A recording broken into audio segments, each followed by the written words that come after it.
శ్రీమాత్రే నమః. అందరికీ నమస్కారం. ప్రతి ఇంట్లో శ్రీకృష్ణుని ఫోటో లేదా విగ్రహం ఉండే ఉంటుంది.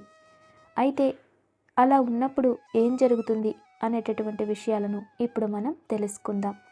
అలాగే వీడియోకి ఒక లైక్ చేయండి. చాలామంది ఇళ్లల్లో బాలకృష్ణుని ఫోటోలు, విగ్రహాలు ఉంటాయి.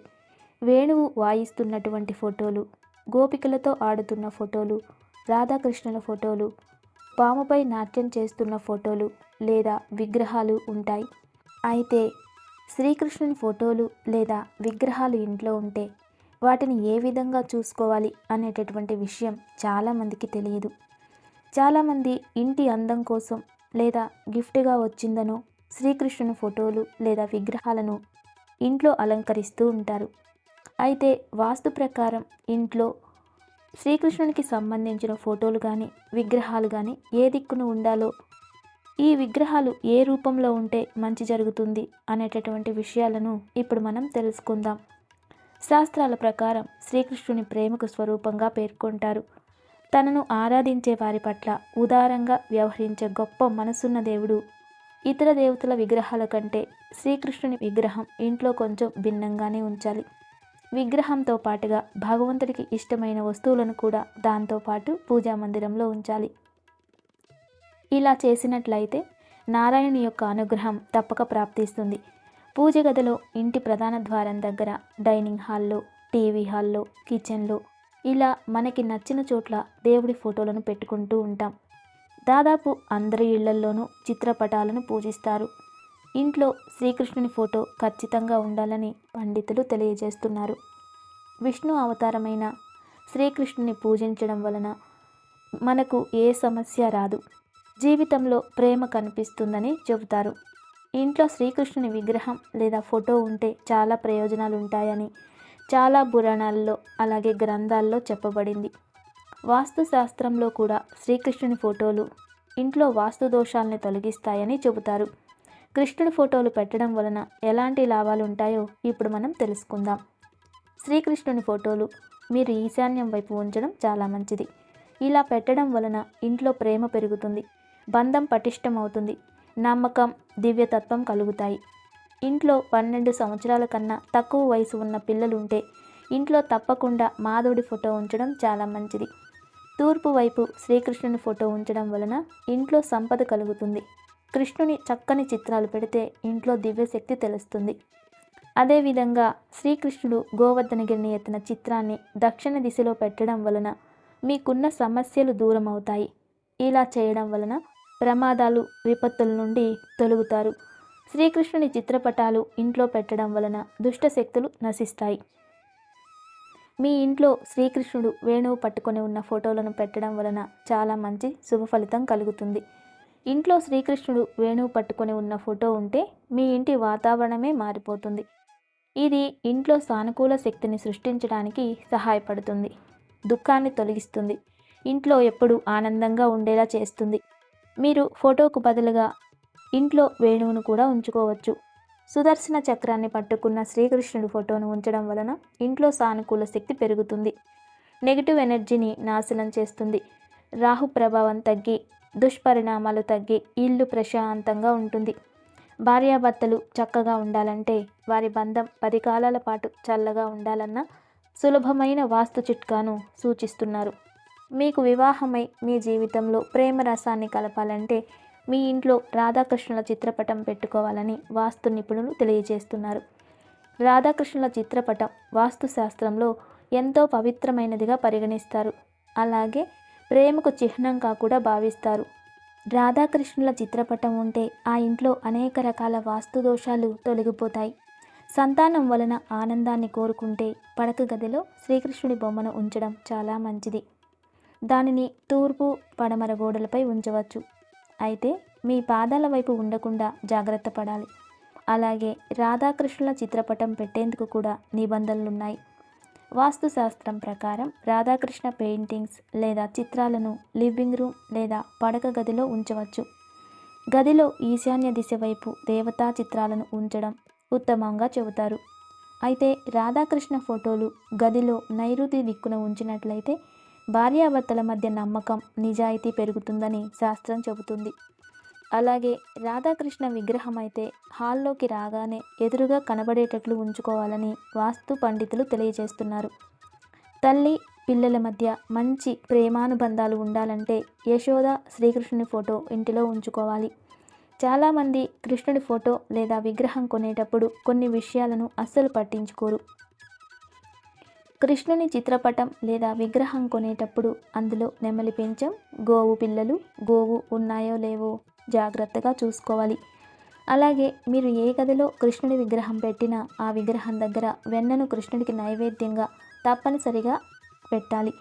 ఇంట్లో రాధాకృష్ణుల చిత్రపటానికి లేదా విగ్రహానికి ఎట్టి పరిస్థితుల్లో కూడా తులసిని సమర్పించకండి. ఇంట్లో మీరు ఏ గదిలో కృష్ణుని విగ్రహం పెట్టినా కూడా ఇది తప్పనిసరిగా పాటించాలి. కృష్ణుని విగ్రహం పెట్టుకోవాలి అనుకున్నప్పుడు ఆ విగ్రహాన్ని ఒక మనిషిలాగా భావించాలి. కష్టం వచ్చినా సుఖం వచ్చినా ఆ కన్నయ్యతో మీ బాధను చెప్పుకోవాలి, అతిథిగా చూసుకోవాలి. ప్రతిరోజు వెన్నను కానీ కలకండను కానీ నైవేద్యంగా సమర్పించాలి. వారంలో ఒక్కసారైనా తామర పువ్వులను సమర్పించాలి. అంతేకాకుండా విగ్రహానికి చక్కగా సేవలు కూడా చేయాలి. దుమ్ము వంటివి పట్టకుండా జాగ్రత్తగా చూసుకోవాలి. ఇంట్లో కృష్ణుడి ఫోటో ఉన్న విగ్రహం ఉన్న ఈ నియమాలను తప్పనిసరిగా పాటించాలి. అలాగే వీటితో పాటు కొన్ని వస్తువులు విగ్రహాలు పెట్టకూడదు. వీటిని ఉంచడం వలన ఇంట్లో ఉన్న సానుకూల శక్తి బయటకు వెళ్ళిపోతుంది. మరి ఆ వస్తువులు ఏమిటో కూడా ఇప్పుడు మనం తెలుసుకుందాం. పూజ గది విడిగా లేనివారు పంచముఖ ఆంజనేయ స్వామి వారి ఫోటోను పెట్టకూడదు. హనుమంతుడి ఫోటో కానీ విగ్రహం కానీ ఏదైనా సరే పూజ గది విడిగా లేనివారు ఉంచకూడదు. సూర్యుడి విగ్రహం ఇంట్లో పెట్టకూడదు. ఆయనే ప్రత్యక్షంగా కనిపిస్తారు కాబట్టి నేరుగా నమస్కరించుకోవాలి. ఉగ్ర రూపంలో ఉన్న నరసింహస్వామి ఫోటో కానీ విగ్రహం కానీ ఉంచకూడదు. లక్ష్మీ నరసింహ, యోగా నరసింహ లేదా ప్రహ్లాద అనుగ్రహ నరసింహస్వామి ఫోటో పెట్టుకొని పూజ చేయవచ్చు. కాళికాదేవి ఫోటోలు ఇంట్లో పెట్టకూడదు. నటరాజ విగ్రహం కూడా పెట్టుకోకూడదు. నాట్యం నేర్పే ప్రదేశంలో నిత్యం నాట్య నివేదన జరుగుతుంది కాబట్టి అక్కడ ఉంచవచ్చు. ఇంటి గుమ్మానికి దృష్టి కోసం అన్ని రాక్షసుల ఫోటోలు పెట్టకూడదు. ఇలా పెట్టడం వలన ఇంటి యజమాని తరచూ అనారోగ్యం పాలవుతూ ఉంటారు. ఇంటి గుమ్మం పైన వినాయకుడు ఫోటో కానీ దృష్టి యంత్రం కానీ పెట్టడం చాలా మంచిది. నిత్య పూజలో ఉన్న విగ్రహాలు పాడైపోయినప్పుడు వాటిని పూజ గదిలో నుండి తీసివేసి గుడిలో పెట్టండి లేదా పారే నదిలో వేయండి. ఇంట్లో పూజించే వినాయకుడి విగ్రహంలో తొండం ఎడమవైపు ఉండాలి. అలాగే విద్యాలయాలు, ఎడ్యుకేషన్ ఇన్స్టిట్యూట్లలో వినాయకుడి విగ్రహం తొండం కుడివైపు ఉండేలా చూసుకోవాలి. వ్యాపారం చేసే ప్రదేశంలో నిలుచున్న వినాయకుడు ఉండాలి.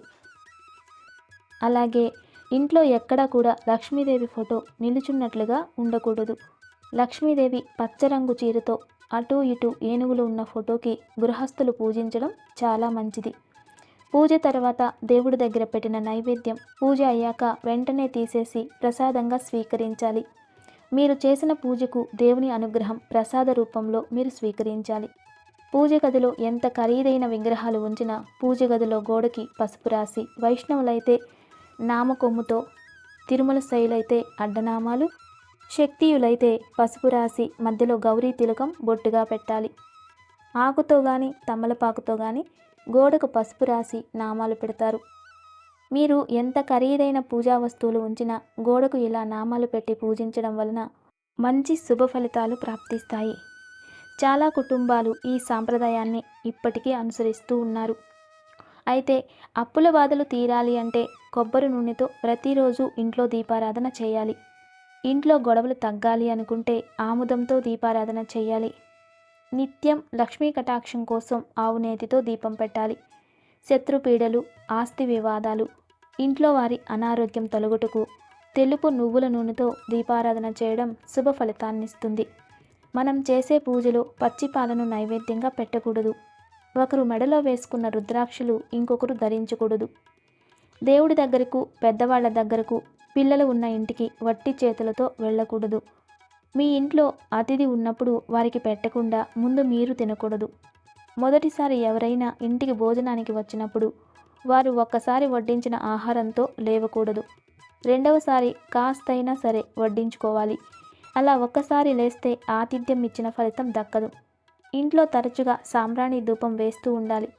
తద్వారా మీ ఇంట్లో నెగిటివ్ ఎనర్జీ తొలగిపోతుంది. అలాగే ఇంట్లో గాలి శుభ్రం అవుతుంది. అలాగే గుడికి వెళ్ళినప్పుడు కూడా కొన్ని నియమాలు పాటించాలి. దేవుడి గుడికి వెళ్ళినప్పుడు గుడి వెనుక భాగం బలిపీఠం దగ్గర తాకటం కానీ తల అంచడం కానీ చేయకూడదు. బలిపీఠాల దగ్గర అర్చకుడు తప్ప ఎవ్వరూ ఏది అక్కడ పెట్టకూడదు. గుడిలో దేవుడికి అర్చకులకు తప్ప ఎవ్వరికీ నమస్కారాలు చేయకూడదు. రాత్రిపూట తల చిక్కు తీయకూడదు. అలాగే స్త్రీలు జుట్టు విరపోసుకుని ఇంట్లో తిరగరాదు. పెరుగు చేతితో చిలకూడదు. నీరు, పాలు, నెయ్యికి అంటూ ఉండదు. అవి ఎక్కడెక్కడి నుండైనా ఎవరి నుండైనా తీసుకోవచ్చు. లక్ష్మీదేవి అనుగ్రహానికి పూజలు ఉన్నాయి. లక్ష్మీదేవి నివాసం పాలు, లక్ష్మీ స్థానాలు అనేకమున్నాయి. అలాగే జ్యేష్ఠాదేవి అనుగ్రహం ఎలా పొందాలి? జ్యేష్ఠాదేవి నివాసం పులిహోర, జ్యేష్ఠాదేవి స్థానాలు కూడా అనేకమున్నాయి. పులిహోర చేసి దేవుడికి నివేదన చేస్తే జ్యేష్ఠాదేవి పెట్టే కష్టాల నుండి ఉపశమనం లభిస్తుంది. పులిహోర చేసి ప్రసాదంగా పంచిపెడితే జ్యేష్ఠాదేవి శాంతిస్తుంది. అందుకే పెద్దవాళ్ళు వారానికి ఒక్కసారైనా పులిహోర వండుకునేవాళ్ళు. అలా వండుకొని దానిని పంచిపెడితే చాలా మంచిది. మన నిత్య జీవితంలో ఎన్నో నియమాలను పాటిస్తే లక్ష్మీదేవి అనుగ్రహం మనపై ఎల్లప్పుడూ ఉంటుంది. అలాగే విగ్రహాల విషయంలో, దేవుళ్ళ చిత్రపటాల విషయంలో కూడా తగిన జాగ్రత్తలు తీసుకున్నట్లయితే చాలా మంచిది. ఈ వీడియో కనుక మీకు నచ్చినట్లయితే లైక్ చేయండి, షేర్ చేయండి, కామెంట్ చేయండి. నమస్తే. శ్రీమాత్రే నమః.